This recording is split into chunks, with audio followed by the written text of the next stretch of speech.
se retrouve aujourd'hui pour découvrir le pod Drag X2 de chez Voupou. Voici la boîte dans laquelle vous le recevrez. Découvrons tout de suite son contenu. Nous aurons tout d'abord le pod Drag X2 contenant une résistance préinstallée de 0.15 ohms pour une vape plutôt aérienne, accompagnée d'une résistance de 0.3 ohms si vous préférez un tirage plus serré, un câble USB-C pour le rechargement, et enfin son manuel d'utilisation en français. Si la résistance préinstallée vous convient, nous pouvons commencer par le remplissage. Pour cela, nous retirerons la cartouche du pod et nous soulèverons la languette placée sur le côté.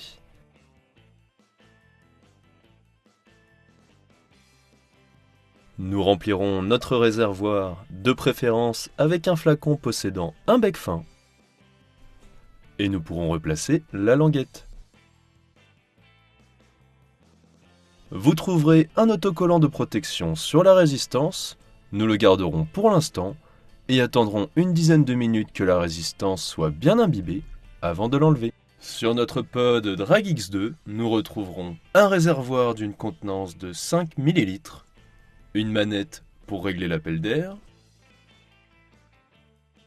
son bouton principal, l'écran d'affichage TFT, ses boutons plus et moins, sa prise USB-C pour le rechargement, et enfin sa trappe à accu pour accu 18650.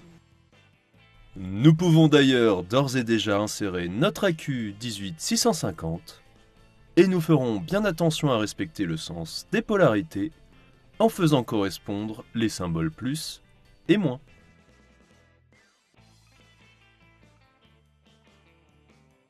Cinq clics rapides nous permettent d'allumer notre modèle. Nous retrouverons diverses informations à l'écran, telles que un indicateur de batterie, le mode sélectionné, la puissance en watts, la valeur de la résistance installée, la tension en volts, et enfin, un compteur de puff. Le mode par défaut est le mode Smart. Il permet de régler la puissance avec les boutons plus et moins et détectera la résistance insérée pour limiter la puissance maximale et éviter de la brûler.